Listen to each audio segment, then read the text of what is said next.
하고 축복합니다.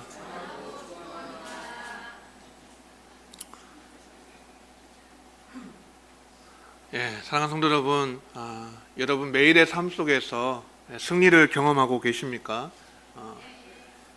성도에게는요, 승리에 대한 목마름이 있어야 됩니다. 성도가 예수 믿고 하나님의 은혜로 구원받고 거듭나가지고 이 원수대적 마귀에게 피하고 죄에 피하고 또 매일의 영적 싸움에서 지는 것은 결코 하나님의 뜻이 아닙니다. 한두 번 넘어질 수 있고 초기에는 믿음이 약할 때는 그럴 수 있다 치지만 신앙의 연륜이 더해갈수록 날마다 믿음이 더해질수록 우리는 이기는 자가 되고 승리를 하는 자가 되어야 됩니다. 그러니까 여러분 축복을 사모하기보다는요, 여러분 승리를 갈망하셔야 돼요. 축복보다는 승리를 갈망하셔야 됩니다. 축복은 받으면 좋고 안 받아도 하나님 나라에서 영원한 상급과 유업이 있으니까 그걸로 소망 가운데 거하면 되지만 이 승리는요, 우리가 이 세상 살면서 반드시 누리고 하나님 나라에 넉넉하게 들어가는 이 승리는 반드시 필요한 것이에요. 하나님의 뜻이에요. 여러분 14절 한번 보세요. 14절 말씀 우리 같이 한번 읽어볼까요? 시작. 항상 우리를 그리스도 안에서 이기게 하시고 우리로 말미암아 각처에서 그리스도를 아는 냄새를 나타내시는 하나님께 감사하노라. 아멘. 자, 우리의 승리에 대한 갈망, 승리하고 싶다, 이기고 싶다. 죄와 싸워서, 마귀와 싸워서, 세상과 싸워서, 나 자와 싸워서 이기고 싶다. 이 승리에 대한 갈망이 있는데 분명히 하나님 말씀 우리에게 확실한 승리, 언제나 항상 승리할 수 있다라는 것을 보장해 주고 계세요. 어디서요? 그리스도 안에서. 그리스도 안에서. 예수 안에서 주님 안에 있을 때 우리는 항상 넉넉하게 이길 수 있는 줄로 믿습니다. 여기 이기게 하신다는 단어는요, 그냥 이긴다는 단어하고 좀 다른 단어인데 로마에서 개선행진하던 그런 할 때 쓴 단어입니다. 그러니까 이 싸움에서 전쟁에서 이긴 장수가 개선행진할 때, 개선행렬을 할 때 그 단어를 여기서 썼어요. 그만큼 모든 사람이 보는 앞에서 하나님께서 이 승리의 영광을 주시고 나타내게 하시고 어디서요? 그리스도 안에서 우리가 주 안에 거할 때 예수 안에 있을 때 항상 우리는 부족하지만 연약하지만 넉넉하게 이길 수 있는 줄로 믿습니다. 예수님께서 이미 승리하셨습니다. 요한복음 16장 33절 같이 읽습니다. 시작. 이것을 너희에게 이르는 것은 너희로 내 안에서 평안을 누리게 하려 함이라. 세상에서는 너희가 환난을 당하나 담대하라. 내가 세상을 이기었노라. 아멘. 주님께서 세상을 이기셨대요. 완료형으로 지금 표현했어요. 이기셨다. 내가 세상을 이겼다.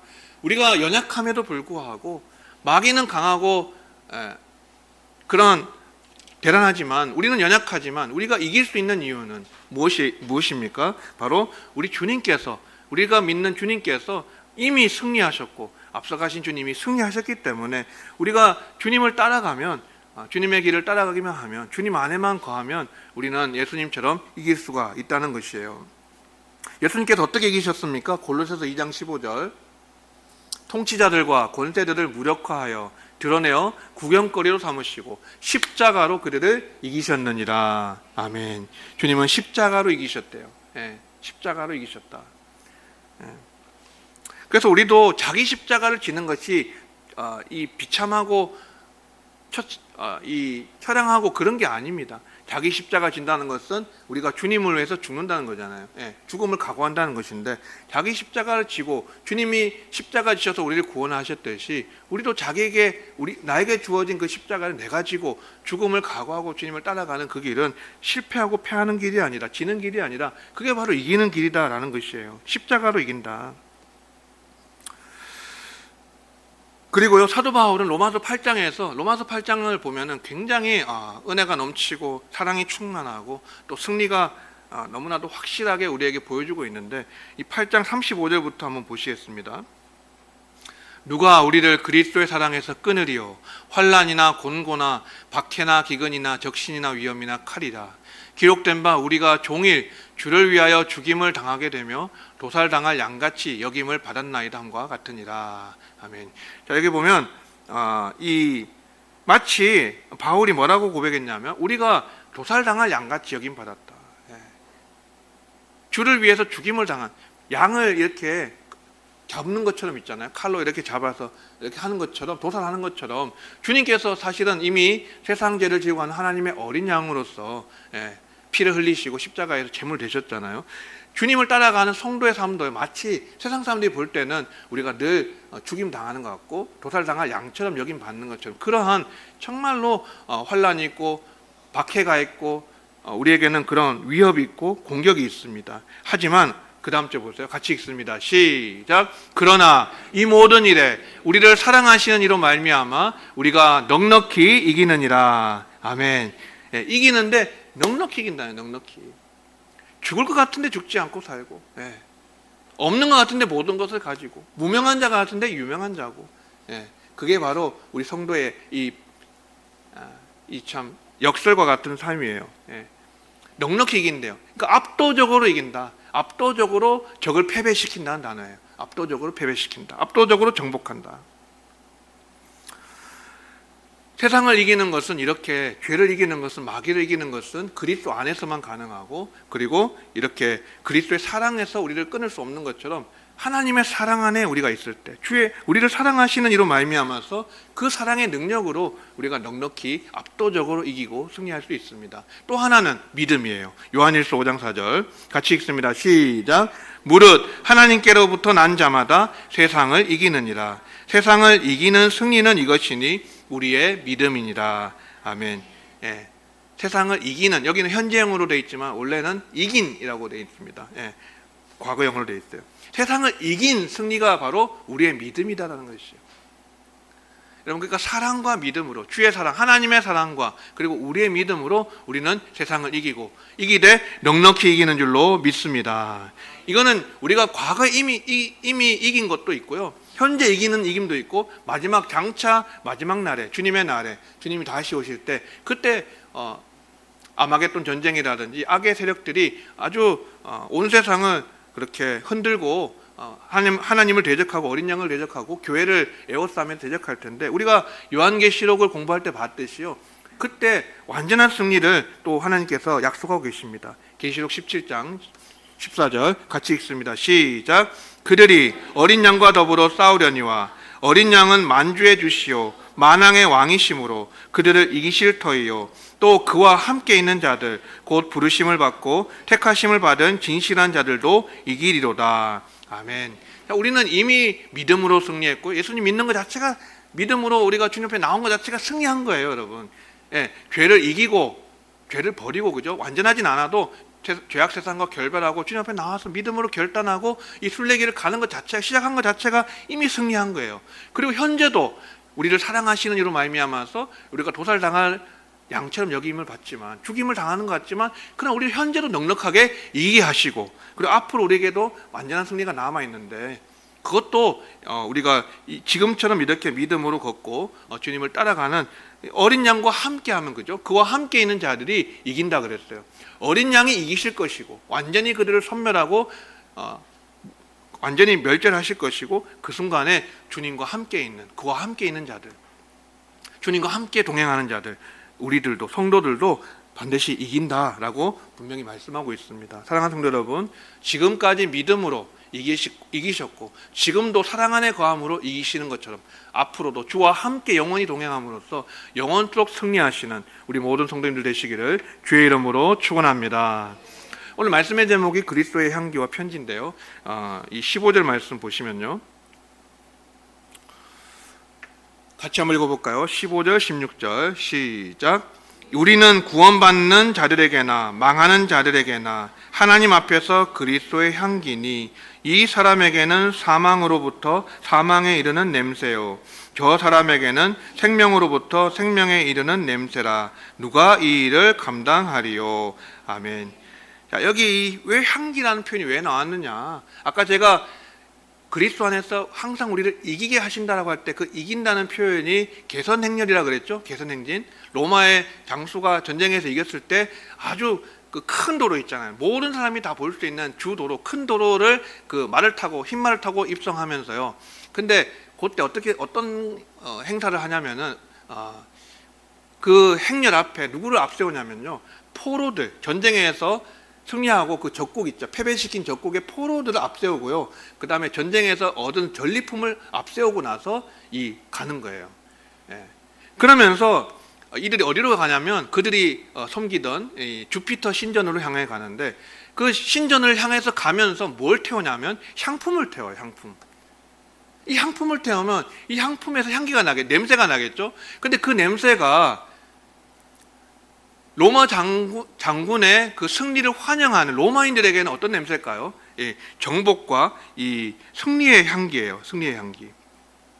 정복과 승리의 향기가 되겠지만, 그런 앞에 가는 이 포로들, 포로된 자들, 적국에 패배한 자들에게는 어떤 냄새일까요? 이 죽음의 냄새예요. 죽음의 냄새. 굴욕의 냄새고 죽음의 냄새예요. 이걸 가지고 지금 바울이 빗대서 얘기를 하는 것입니다. 여러분, 이 냄새가 모든 사람에게 다 똑같이 맡아지는 건 아닌 것 같아요. 어떤 사람에게는 그것이 향기가 될 수 있고 어떤 사람에게는 악취가 될 수도 있는 것 같아요. 아주 그냥 간단한 예로 음식 있잖아요. 저는 중국에서 20대 초반에 한 반년 정도 있었는데, 중국 음식은 냄새가 좀 우리하고 다릅니다. 그 중에 제가 참 신기했던 것 중에 하나가 두부가 있어요. 두부 요리가 있는데 냄새가 굉장히 제게는 좀 이렇게 좋지 않았어요. 지독한 냄새였어요. 어떻게 요리를 하는지 모르겠는데, 불에 어떻게 하는지 모르겠지만 그 냄새가, 중국어로는 또프 이렇게 말하는데, 이 두부가요, 냄새가 아주 좀 저한테는 좋지 않아요. 근데 중국 사람들이 맡을 때는 그것이 굉장히 먹고 싶은 그런 냄새로 맡아지는 것처럼, 또 그 향신료 같은 거 있잖아요. 상차이 같은 거, 샹차이 같은 이러한 우리에게는 참 먹기 거북한 이러한 좀 입에 맞지 않는, 비위에 맞지 않는 그러한 이런 향신료와 이러한 채소 같은 것도요, 중국 사람들은 굉장히 맛있게 먹거든요. 예를 들면 그런 거죠. 똑같은 냄새지만 어떤 사람에게는 향기, 어떤 사람에게는 악취가 될 수 있다는 거예요.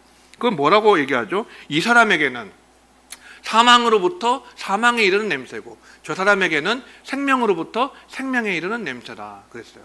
그리스도 향기인데, 우리가 마치 로마의 장군이 승리하면서 입성하면서 이 개선 행진할 때 그 향품을 태울 때 나는 향기처럼, 로마인에게는 그것이 승리의 향기지만 이 포로들에게는 이 사망의 죽음의 냄새인 것처럼요, 우리가 마치 그와 같대요. 우리가 그리스도의 향기래요. 하나님 앞에서.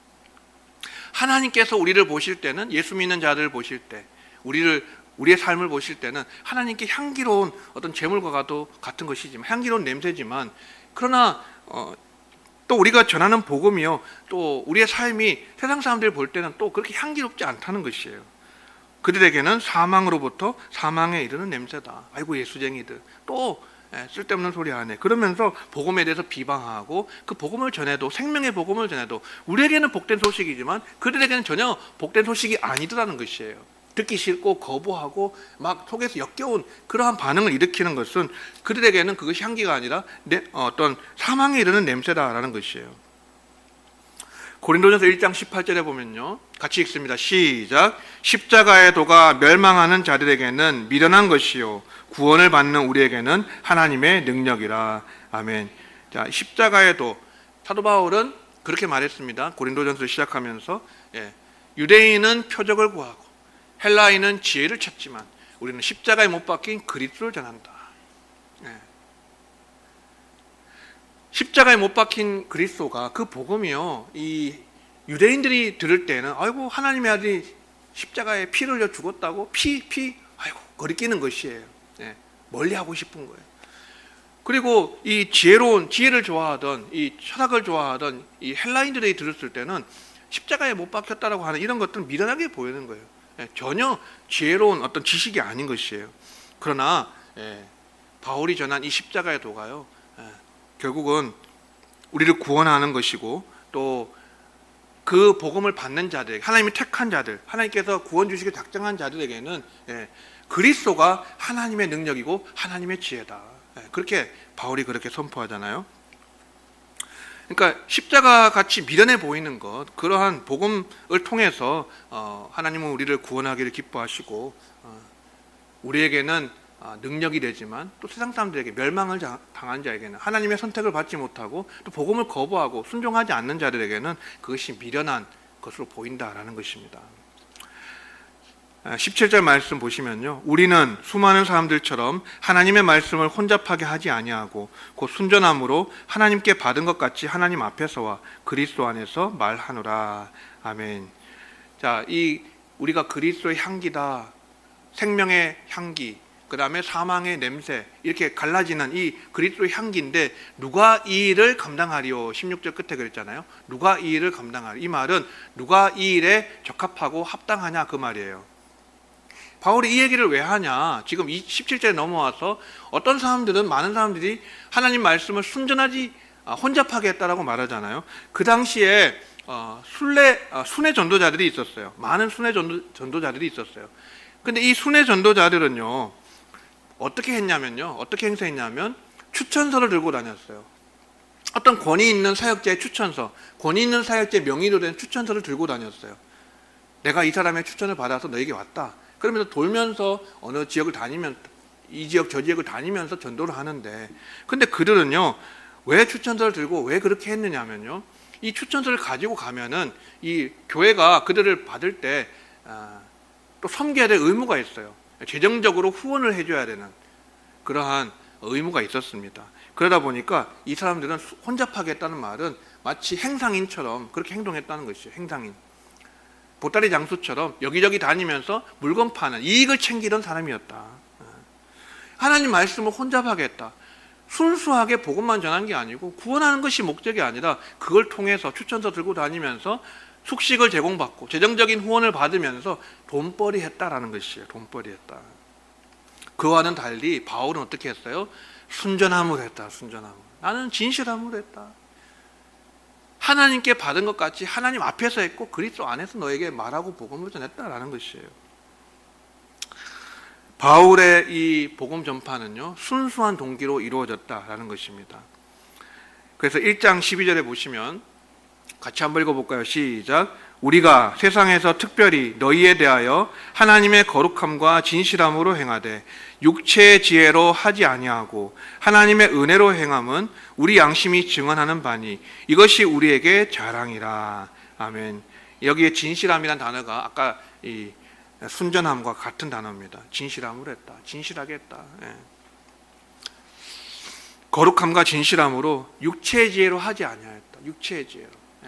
이 순회 전도자들은 사람의 지혜로 많이 했습니다. 그 말은 뭐냐면 언변을 사용했다는 거예요. 언변, 화려한 언변을 사용했다. 사람들을 혹하게 하는 거예요. 말을 달변가예요. 말을 잘해요. 그 다음에 어떤 그런 수사학을 많이 사용해요. 수사학, 기교를 많이 사용해요. 언어에 있어서. 그러니까 듣는 사람이 혹하고 와 하는 거예요. 바울이 고린도전서에서 처음에 분쟁에 대해서 얘기하면서 혹은 아볼로에게, 혹은 게바에게, 혹은 바울에게, 혹은 그리스도에게 이 분쟁에 대해서 얘기하면서 그걸 사실 언급한 이유는요, 고린도 안에 왜 분쟁이 생겼느냐, 사람을 자랑하는 일이 생겼어요. 사람을 자랑하는.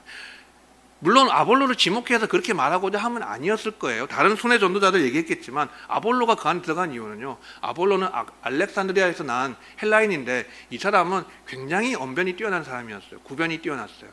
예. 말을 굉장히 아름답게 할 수 있는 사람이었어요. 그러니까 아볼로를 대표로 얘기했지만 사실 아볼로를 지적하는 게 아니라요, 아볼로는 나는 심었고 아볼로는 물을 주었다. 하나님 잘하게 하신다. 근데 왜 그런 얘기를 했냐면요, 고린도 교회 안에 사람을 자랑하는 일이 생겼어. 사람을 자랑. 야, 저 사역자, 저 말씀의 사역자 너무 우리에게 잘 가르치지 않느냐. 나는 이 사람 참 좋아한다. 난 이 사람 잘 따르고 싶다. 그러한 여러 사역자들 가운데 이러한 라인이 생겨버려요. 라인. 따르는 라인이 생긴 거예요. 사람을 자랑하게 된 거예요. 그러니까 바울이 너희가 주 안에서 자랑하라 그렇게 말하잖아요. 사람을 자랑하지 말라.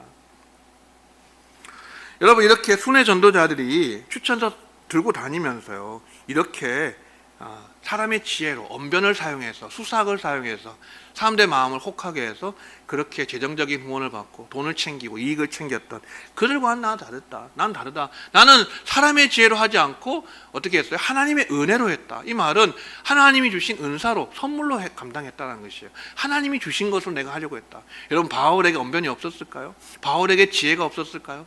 바울은 누구보다도 탁월한 지식과 지혜를 가진 사람이었어요. 가말리엘 문화에서 배운 사람으로서. 그럼에도 바울은 고린도전서 또 2장에 넘어가면 어떤 얘기를 하냐면, 내가 너희 가운데 거할 때 사람의 지혜로운 말로, 설득력 있는 말로 하지 않고 다만 성령의 나타남과 능력으로 너에게 복음을 전했다라고 말해요. 성령의 나타나심과 능력으로. 내가 복음을 전함으로써 내가 드러나지 않고 나의 지혜가 드러나지 않고 나의 지식이 드러나지 않고 오직 성령께서 나타나시고 성령께서 역사하시고 너희 믿음이 사람의 지혜에 있지 않고 하나님께 있게 하기 위해서 너희 지혜가 너희 믿음이 사람의 지혜에 있지 않고 하나님께 있게 하기 위해서 내가 성령의 나타나심과 능력으로 너에게 복음 전했다라고 바울이 그렇게 얘기하거든요. 그러니까 여러분 특별히 복음 전하는 자는요, 이 복음의 사역자들은 사람의 냄새가 나서는 안 돼요. 사람의 냄새. 그 사람의 냄새가 나면 안 됩니다. 이걸 주의해야 됩니다. 그러니까 간증도 그래서 위험할 수 있다고 했죠. 제가 사람이 영광 받으면 안 된다. 사람이 높임 받으면 안 된다. 말씀을 전하고 나서 말씀만 남아야 되지 어떤 사람이 대단함이 남거나 어떤 예화가 남거나 그 사람이 살아온 어떤 삶의 족적 가운데 뭐 지켜세울 만한 그런 것이 남거나 그렇게 사람의 자랑이 사람의 냄새가 남아서는 안 된다는 것이에요. 그래서 제가 요즘 설교가 좀 많이 주력하고 있는 것이 그런 거예요. 하나님 말씀을 어쨌든 여러분에게 남기고자 하는 말씀을 많이 강조하는 면이 있습니다. 여러분 사람의 냄새가 나지 않고 오직 순수한 그리스도의 향기가 나도록 바울이 그렇게 진실함으로 순전함으로 그렇게 행했다. 그 중에 하나가 바로 이 순회 전도자들이 추천서 들고 다니면서 이익을 챙겼던 것과는 다르게 바울은 복음에 누를 끼치지 않고 성도들에게 폐를 끼치지 않기 위해서 어떻게 해요? 자비량으로 손수 장막을 만들면서 그렇게 선교비를 스스로 충당하면서 복음을 전했다라고 그렇게 고백하고 있습니다. 사랑하는 성도 여러분, 우리는 순전한 그리스도의 향기를 바라고 있을까요? 말씀의 사역자뿐 아니라 모든 성도님들이 그리스도의 향기인데, 주님의 향기인데 우리가 사람들에게 무슨 냄새를 풍기고 있느냐? 사람의 냄새가 나고 있느냐? 아니면 주님의 향기가 나고 있느냐? 말뿐 아니라 우리의 행위와 삶 속에서도 이러한 그리스도의 향기가 나야 되는 것이죠. 에베소서 5장 2절 같이 읽습니다. 시작. 그리스도께서 너희를 사랑하신 것 같이 너희도 사랑 가운데서 행하라. 그는 우리를 위하여 자신을 버리사 향기로운 제물과 희생 제물로 하나님께 드리셨느니라. 아멘. 자, 어떻게 하면 우리가 그리스도의 향기가 될 수 있느냐? 먼저 하나님 앞에 향기로워야 되는 것이에요. 하나님 보실 때, 하나님께서 맡으실 때 향기가 되어야 그 다음에 사람에게 향기가 되지. 하나님 보시기에도, 하나님 맡으시기에도 향기가 아니라 그런 안 좋은 냄새라고 한다면 우리가 사람에게 어떻게 향기가 될 수 있을까요?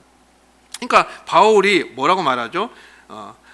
그는 우리를 위하여 자신을 버리사 향기로운 제물과 희생 제물로 하나님께 드리셨다. 주님께서 당신의 몸을 버리시고 우리를 위해서 희생 제물 되심으로써 하나님께 향기로운 제물 되었다라고 그렇게 말씀하고 있습니다. 그래서 우리도 주님께서 가신 본을 보여주신 것처럼 우리가 사랑함으로써, 그죠? 자기 희생을 함으로써 우리도 주님과 교회를 위해서 자기를 희생함으로써 이렇게 하나님께 향기로운 제물이 될 수 있습니다. 아까도 그 말씀드린 것처럼 향품이 태워질 때 향기가 나잖아요. 이 향기가 아로마예요. 헬라어로 보니까 아로마인데 이 아로마처럼 향기가 나는 것은 어떤 향품이 태워지면서 향기가 나는 것처럼요. 우리가 이 제물되어서 타는 것처럼 자기 희생이 있어야만. 그러니까 자기 희생이 없는 사람은, 자기 희생이 없는 것은요, 그리스도의 향기가 될 수 없다는 것이에요. 자기 희생이 따르는 삶, 그것이 그리스도의 향기가 될 수 있다. 그리고 빌립보서 4장 18절 같이 읽습니다. 시작.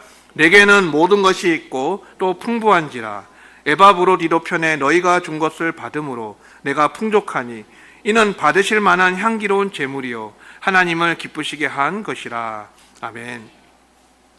여기 또 하나의 향기로운 제물이 있는데 자기 희생, 하나님께 드리는 자기 희생이 그리스도처럼 향기로운 제물 되고, 또 하나는 성도 서로의 필요를 채워주는, 여기는 연보를 말하죠. 바울에게 빌립보 교회가 한 번 아니라 두어 번 쓸 것을 주는, 떠나간 이후에도, 복음을 전하고 교회가 든든하게 세워진 이후에도 바울의 선교 사역을 그들의 힘에 넘치도록 이렇게 선교비를 보내주고 사랑의 애물을 보내줬던 그것을 얘기하는 거예요. 그게 또 하나님 앞에서 받으실 만한 향기로운 제물이라는 것이에요.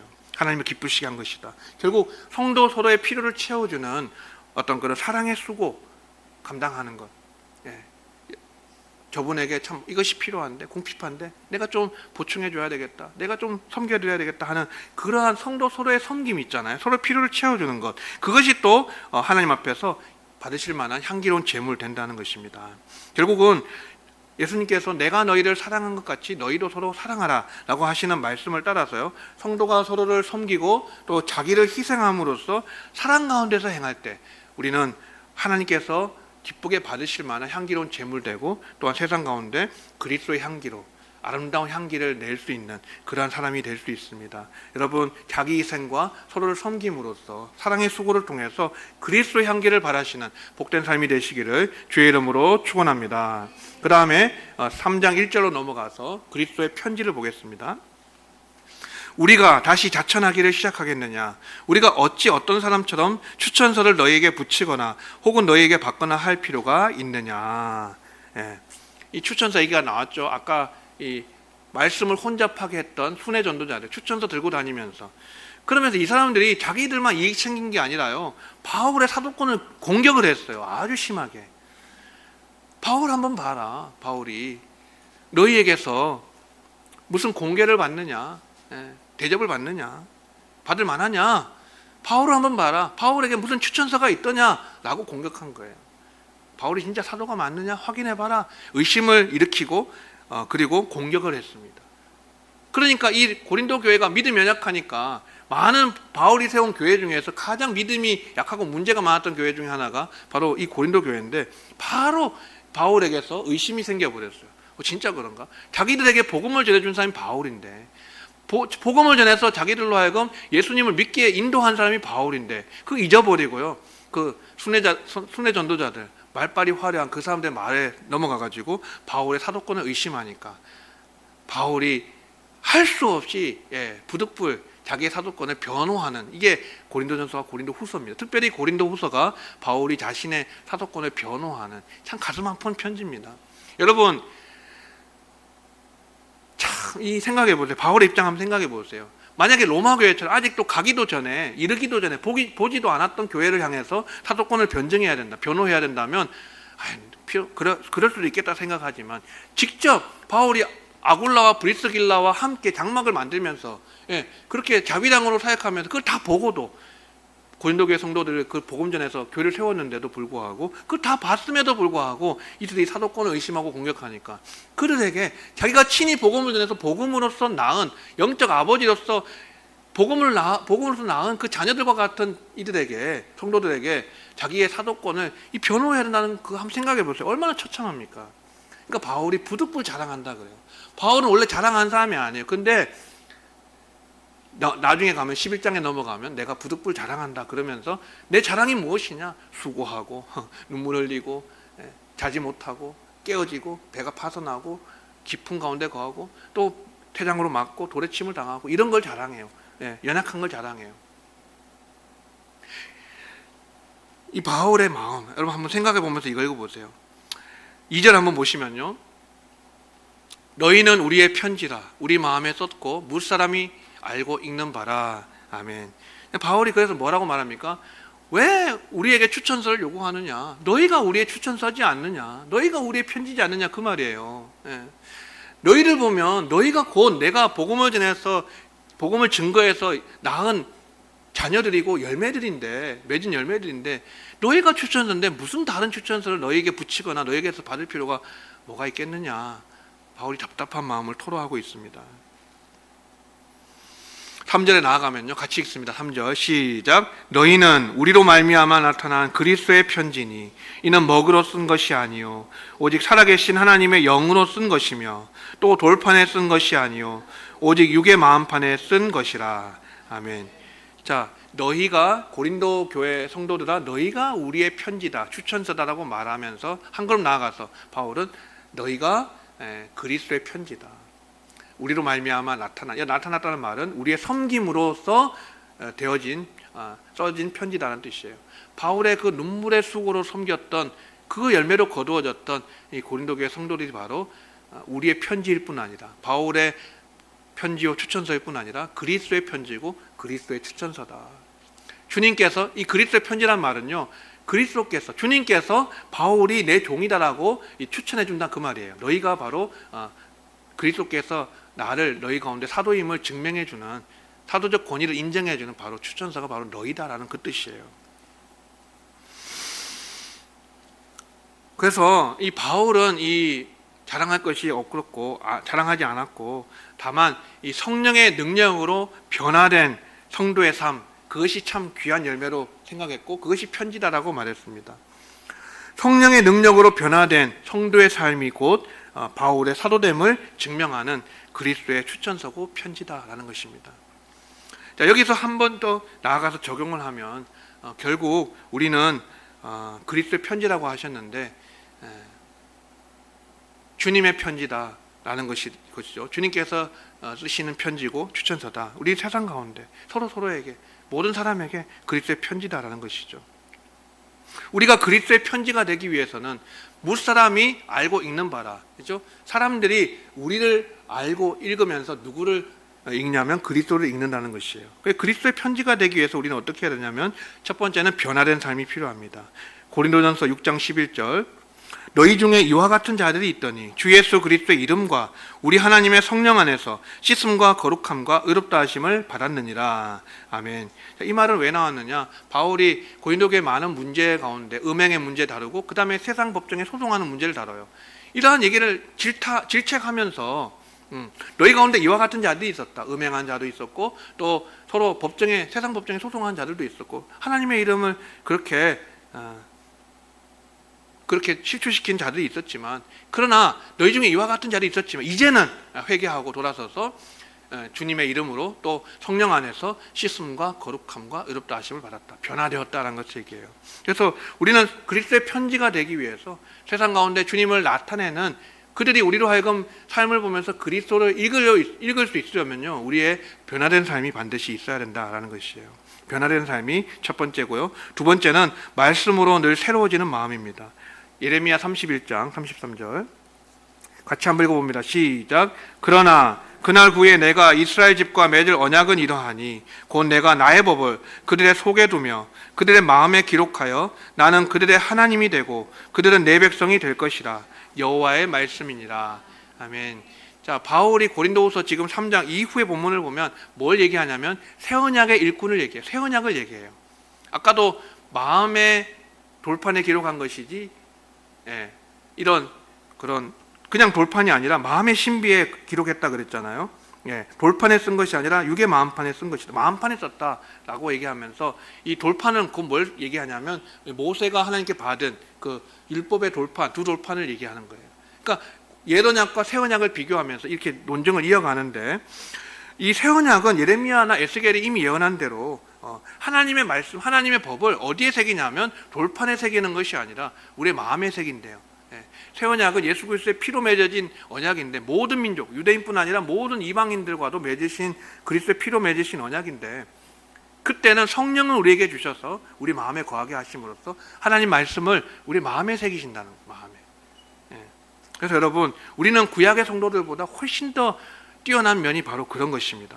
그들은 돌판에 새겨진 하나님 말씀을 보았고 그걸 받았지만 그럼에도 타락했고 지키지 못했잖아요. 근데 하나님께서 이제 새 언약을 통해서는 성령으로 우리 안에 마음에 그 말씀을 새기신대요. 그래서 우리가 그리스도의 편지가 되기 위해서는요, 이 하나님 말씀이 늘 마음에 새겨지고 마음의 신비에 새겨지고 계속해서 여러분 계속 새기셔야 돼요. 계속 주야로 읽고 묵상하시면서 율법의 말씀을 사랑하고 주야로 읽고 묵상하시면서 또 말씀 들으시고 설교를 들으시고 마음에 새기시고 묵상하시고 암송하시고 이렇게 하면서 말씀을 계속 마음에 새겨야 그 말씀이 열매를 맺게 돼요. 순종으로 나아갈 수 있게 돼요. 사랑하는 성도 여러분, 말씀을 항상 마음에 새기심으로써 늘 새로워지는 마음, 말씀으로 새로워지는 마음으로써 그리스도의 편지가 되시기를 주의 이름으로 축원합니다. 세 번째는요, 마지막으로 성령을 따르는 삶입니다. 로마서 8장에 보면 이 성령의 사역에 대해서 굉장히 많이 언급하고 있는데 6절 말씀 보시면 육신의 생각은 사망이요 영의 생각은 생명과 평안이니라. 여러분, 로마서 8장에서 영이란 단어는요, 성령하고 분리가 안 됩니다. 우리 영을 말하기도 하고 성령을 말하기도 하는데 같이 하나 된 연합된 영을 가리키기도 합니다. 그러니까 영의 생각은 뭐냐? 내가 성령으로 거듭나서 성령이 우리 안에 거하심으로써 연합된 이 영 안에 두는 성령의 생각을 말하는 거죠. 성령의 생각. 성령의 생각이 생명과 평안이 돼요. 그러니까 여러분 생각이 바뀌셔야 돼요. 성령의 생각을 받아들이셔야 돼요. 주님께서 성령을 통해서 우리에게 주시는 이 생명과 평안의 이 말씀들을 여러분 생각을 품으셔야 돼요. 악하고 더럽고 세상적인 마귀스러운 이런 생각들을 계속해서 벗어버리고 버리고 거절하고 성령의 생각으로 내가 붙들어야 됩니다. 그 다음에는요 14절 무릇 하나님의 영으로 인도함을 받는 사람은 곧 하나님의 아들이다 라고 했습니다. 하나님의 영으로 인도함을 받으라는 말은 성령께서 인도하실 때 순종하고 따라가라는 뜻이에요. 성령께서 우리에게 생명과 평안의 생각을 주실 뿐 아니라 또 우리의 삶을 이끌어 가시고 인도하시는데 그때는 우리에게 어떻게 해야 되냐면 순종해야 된다, 따라가야 된다. 성령을 따르는 삶이에요. 그 다음은 17절 성령이 친히 우리의 영과 더불어 우리가 하나님의 자녀인 것을 증언하시나니 자녀이면 또한 상속자 곧 하나님의 상속자요 그리스도와 함께한 상속자니 우리가 그와 함께 영광을 받기 위하여 고난도 함께 받아야 할 것이니라. 아멘. 성령을 따르는 삶 세 번째는 고난을 받는 삶입니다. 고난을 마다하지 않는 것, 고난을 피하지 않는 것, 고난 가운데 담대하게 믿음으로 나아가는 것.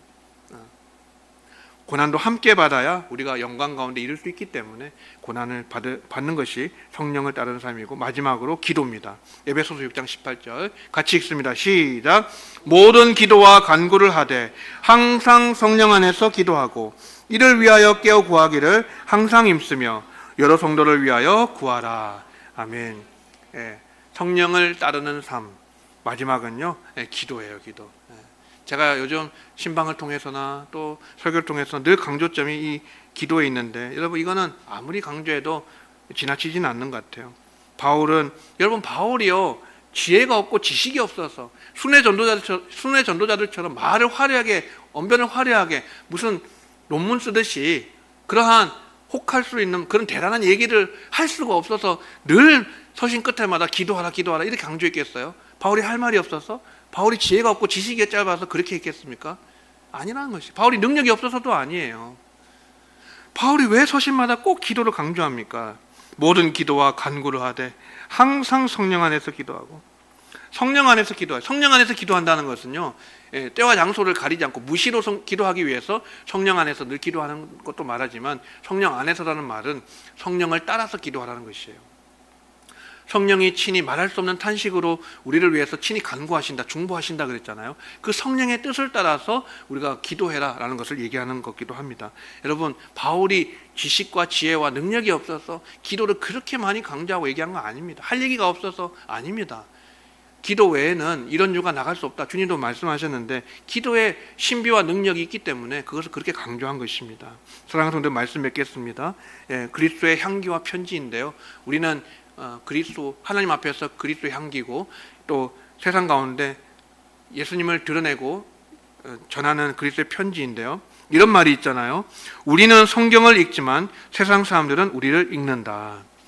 세상 사람들은요 성경 보지 않습니다. 그러니까 우리를 통해서 주님의 향기를 맡고 우리를 통해서 주님을 읽는 것이에요. 그러니까 여러분 한 주간도 이 변화된 삶과 말씀으로 새로워지는 마음 그리고 성령을 따르는 삶 그것은 성령의 생각 그리고 성령의 인도하심에 순종 고난도 함께 받는 것 그리고 성령 안에서 항상 깨어 기도하는 것 이러한 삶으로서 주님을 신실하게 따라가시고 그 길에 주님께서 함께 하시고 돌보시는 은혜로 말미암아서 항상 이기게 하시는 하나님의 승리를 경험하고 넉넉히 이기게 하시는 주님의 승리를 얻고 그로 인해서 하나님께 기쁨이 되고 영광 돌리는 복된 성도님들 되시기를 주의 이름으로 축원합니다. 기도하겠습니다.